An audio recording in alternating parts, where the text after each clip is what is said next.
एगो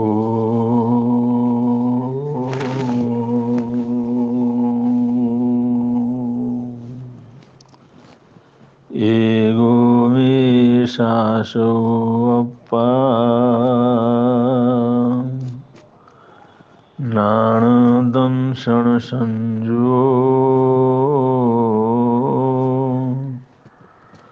शेषामे वैराभावा सब्बे संयोगलक्षणा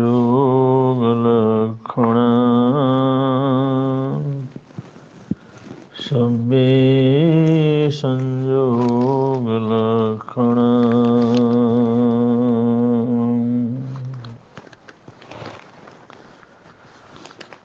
हमारा देश आज़ादी का अमृत महोत्सव मनाने जा रहा है।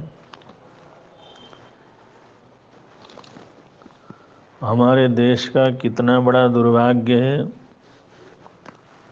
आज़ादी के 75 वर्ष की तरफ हम पहुंच रहे हैं, लेकिन आज तक हमारे देश में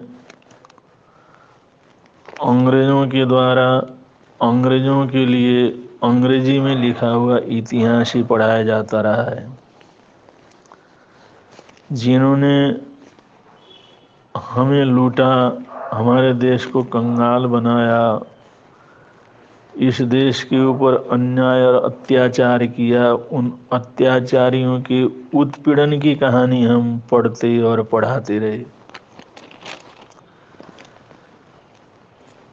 इतने वर्षों तक भारत की आज़ादी के रणबांकुरे, भारत माँ के अविस्मरणीय यशस्वी सपूत,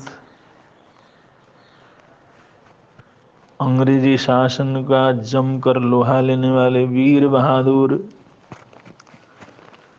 योद्धा, स्वतंत्रता सेनानी, जो हजारों की संख्या में नेतृत्व देने वाले और लाखों लाखों की संख्या में अपने प्राणों की आहुति देने वाले थे, वो लोग गुमनामी के अंधेरे के अंदर दफन होते रहे। आज तक उन सबको जानने का, सुनने का भारतवासियों को ये मौका नहीं मिला।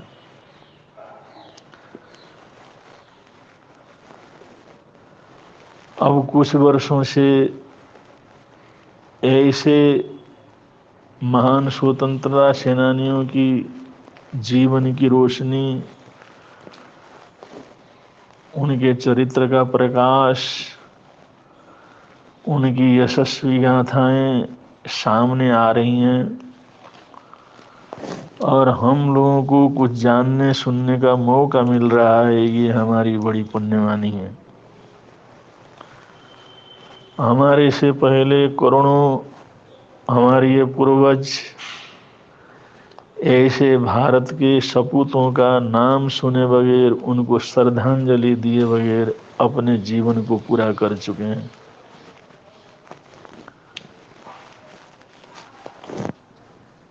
कितना बड़ा दुर्भाग्य है, शिक्षा नीति को न बदल पाने के कारण, सही इतिहास को न लिखने के कारण,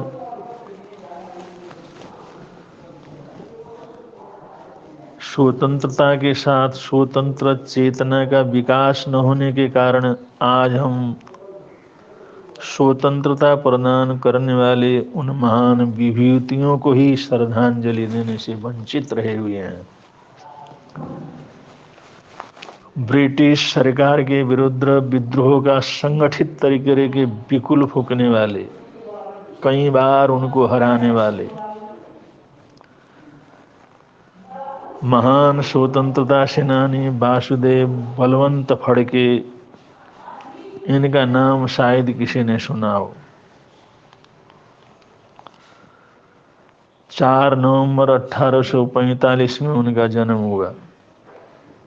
उनका जन्म महाराष्ट्र के रायगढ़ जिले के शिरढोणे गांव में हुआ था। वो बचपन से ही बड़ी क्रांतिकारी विचारों के धनी थे। बचपन से ही भारतीय और भारतीयता के प्रति लगाव रखते थे और उन्होंने 1857 के क्रांति को ठंडा पड़ने के बाद भी उस क्रांति के ज्वाला को लगातार बना करके रखा, लगातार प्रज्वलित रखा, लगातार जनता को जगाते रहे। ऐसे महान वीर स्वतंत्रता सेनानी थे वासुदेव बलवंत फड़के। वो बचपन में ही वो शूर और वीर थे, बहादुर थे। अन्याय और अत्याचार उनको सहन नहीं होता था। भारतीयता को कोई गाली दे, भारतीयों का अपमान करे, भारत माँ का अपमान करे तो लड़ मरने के लिए तैयार रहते थे। जंगलों में, पहाड़ों में अकेले ही चले जाते थे। कहीं कहीं घंटे तक, कहीं कहीं दिनों तक अपने एकांत साधना में भी रह जाते थे। प्रारंभ में कल्याण और पुणे में पढ़ाई करने के बाद नौकरी के लिए उनको बम्बई जाना पड़ा।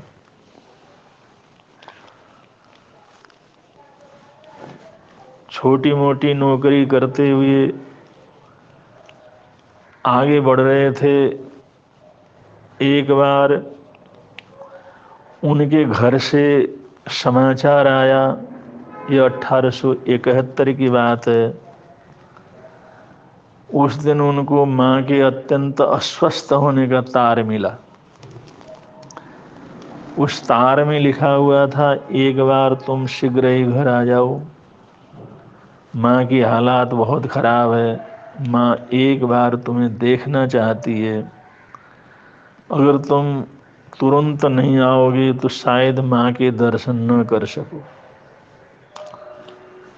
इस समाचार ने उनको बहुत बड़ा झटका लगा। वासुदेव फड़के बड़े विचलित हुए। उन्होंने अपने अंग्रेज अधिकारी से इस मजबूरी के लिए छुट्टी मांगी। कुछ दिन में घर जाकर के लौट आने की प्रार्थना की।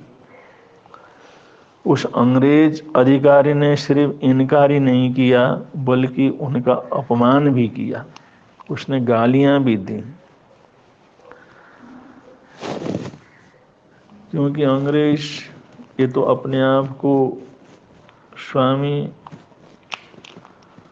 राजा मानते थे और भारतीयों को गुलाम मानते थे। कुछ भी कहने के लिए तैयार रहते थे वो लोग। इस अपमान से वासुदेव फड़के की आत्मा बहुत दुखित हुई। उन्होंने नौकरी की चिंता नहीं की, वहाँ उनको बिगाड़ चिंता की वहाँ से निकल करके अपने गांव के लिए चल दिए। किसी तरह अपने गांव पहुँचे तो माताजी का देहावसान हो चुका था, वो दिवंगत हो चुकी थी। इस घटना का वासुदेव फड़के के दिल में इतना गहरा घाव हुआ इस घटना से, उनकी आत्मा ऐसी तड़प उठी। अगर एक दिन के लिए शुरू में छुट्टी मिलती तो माँ का मुंह दे सकता था, माँ की अंतिम इच्छा को पूरी कर सकता था। इस घटना के बाद नौकरी करना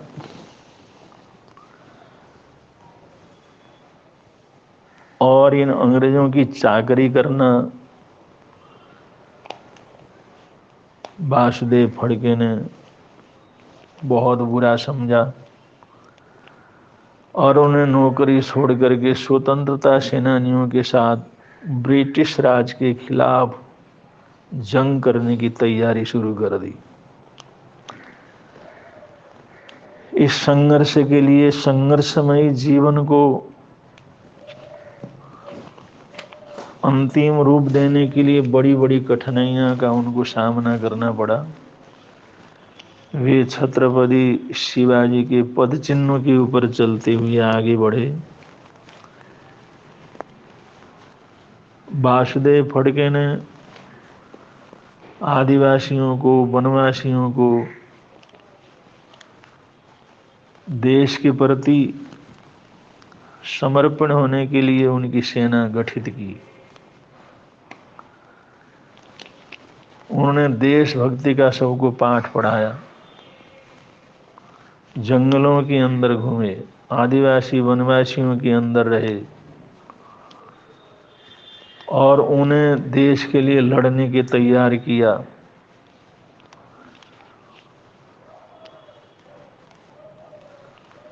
उन्होंने एक सेनाई स्वतंत्रता की सेना गठित कर ली। वर्ष 1879 में उन्होंने विद्रोह की घोषणा कर दी थी।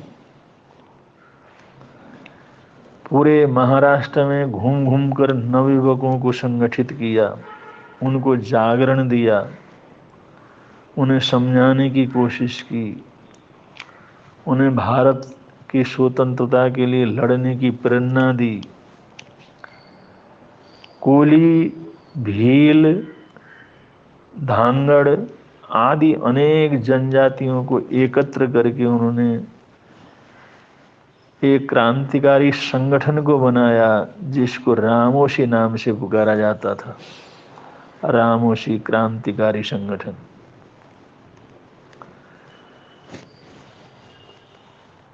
इस मुक्ति संग्राम के लिए जो धन की जरूरत पड़ी, तो उन्होंने बहुत से जो अंग्रेजों के पिट्ठू थे, अंग्रेजों के प्रशंसक थे, उनके कहने पर देशवासियों के ऊपर अन्याय अत्याचार करते थे, उनका धन छीन करके अपनी सेना में बांटा। जो देश के ऊपर जुल्म करने वाले अंग्रेज अफसर थे, उनको सबक सिखाया, उन्हें नुकसान पहुंचाया, उनसे पैसे की उगाही की। वासुदेव फड़के ने ऐसे संघर्षपूर्ण जीवन को जीते हुए देश की स्वतंत्रता के लिए अपने सुख को, शांति को, पूरा देश की स्वतंत्रता के लिए न्यौछावर कर दिया।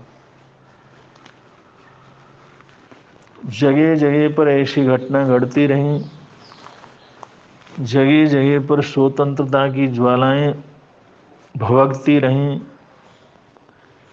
और वासुदेव फड़के की वीर सेना के बढ़ते प्रभाव से अंग्रेज अफसर बौखला गए। उनको जगह जगह पर मुंह की खानी पड़ी।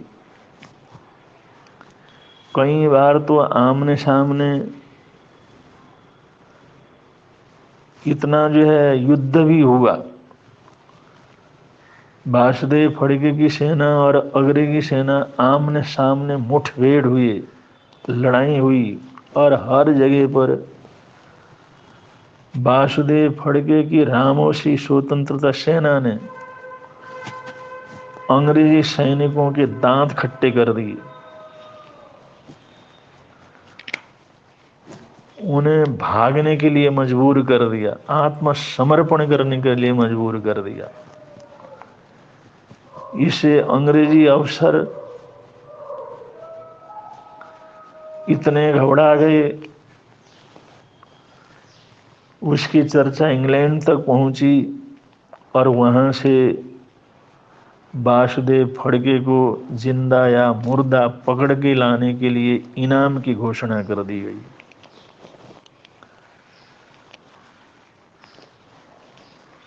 ये आदिवासी सेनाओं ने, वनवासी सेनाओं ने, जिनको हम दलित कहते हैं, उनकी सेनाओं ने देश के नागरिकों की रक्षा के लिए, देशवासियों की रक्षा के लिए ऐसे अंग्रेजी शासन के दांत तक खट्टे किए। इनमें लड़ने का मादा है। जैसे हमारा ये देश का आखिरी तब का समझा जाने वाला वर्ग देश के लिए कुर्बानियां दे सकता है, लड़ने और मरने के लिए तैयार रहता है। और इसमें लड़ने मरने का इतना मादा है कि इन लोगों को साथ में लिए बगैर भारतीय जनमानस स्वतंत्रता के लिए, विजय के लिए आगे नहीं बढ़ सकता। इसलिए दलित भाई या पिछले वर्ग के जो भाई बहन हैं, आदिवासी लोग हैं, वनवासी लोग हैं, या जिनको दलित वर्ग के लोग कहा जाता है, उनके साथ हम सब देशवासियों का ऐसा स्नेह और सद्भाव रहना चाहिए। लेकिन दुर्भाग्य की बात यह है कि अपने आप को बड़े समझने वाले,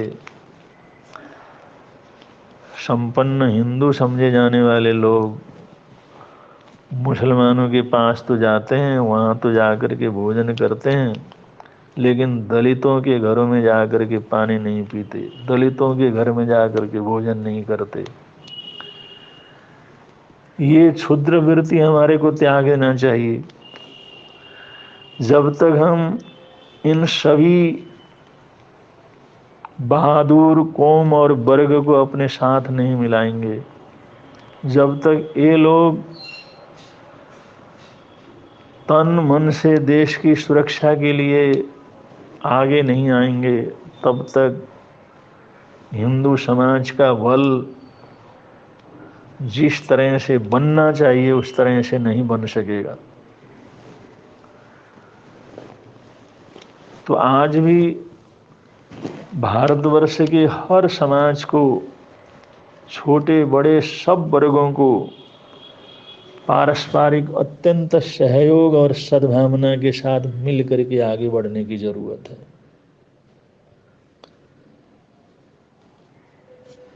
अंग्रेजी सेना से कई बार लड़ने के साथ साथ उनको लोहा मनाते हुए, उनको पीछे हटने के लिए मजबूर करते हुए बड़ी बड़ी परेशानियों से भी उनको गुजरना पड़ा। इस दौरान वासुदेव फड़के बीमार हो गए, और बीमार होने के कारण उनकी शारीरिक शक्ति कम हो गई। तो एक बार वो किसी मंदिर में आराम कर रहे थे, उस समय अंग्रेजी पुलिस ने, उनके सिपाहियों ने 20 जुलाई 1869 को 79 को गिरफ्तार कर लिया। कभी उनको गिरफ्तार कर नहीं सकते थे, उनको गिरफ्तार करना आसान नहीं था, लेकिन साधनों की कमी और बीमारी के कारण उनको पकड़ने में कामयाब हो गए।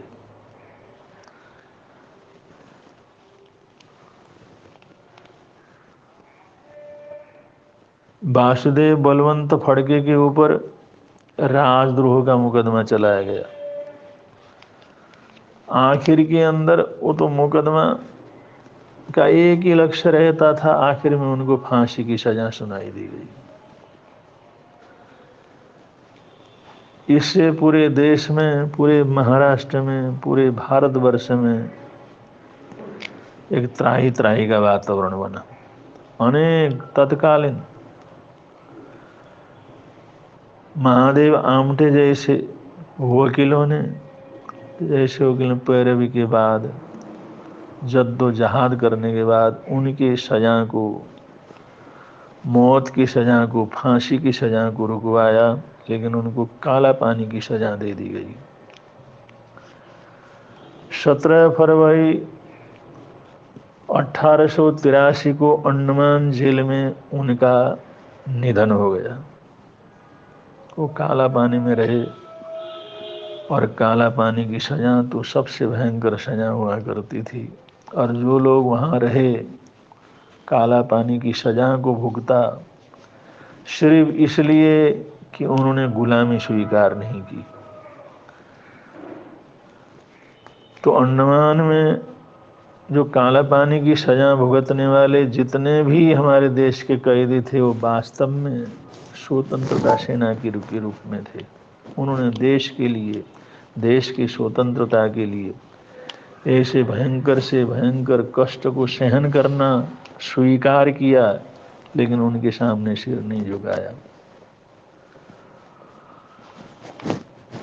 ऐसे ऐसे वीर, ऐसे ऐसे बहादुर, ऐसे ऐसे देश के लिए कुर्बानी देने वाले स्वतंत्रता सेनानी आज भी इतने गुमनामी के अंदर हैं कि हमारा देश और हमारे देश की जनता उन सबको जानती नहीं है। ऐसे लोगों के इतिहास को सामने लाना, ऐसे इतिहास को पढ़ाना, ऐसे इतिहास की जानकारी होना और ऐसे वीर बहादुर स्वतंत्रता सेनानियों को दर साल श्रद्धांजलि अर्पित करना, ये हम सबका सबसे पहला कर्तव्य है। इनकी कुर्बानी के कारण आज हम लोग स्वतंत्रता के अधिकार का उपयोग कर रहे हैं, आराम से जिंदगी को जी रहे हैं। ये इनकी कुर्बानियों का परिणाम है। तो जिन लोगों ने हमारे लिए इतना कुछ किया, देश के लिए इतना कुछ किया,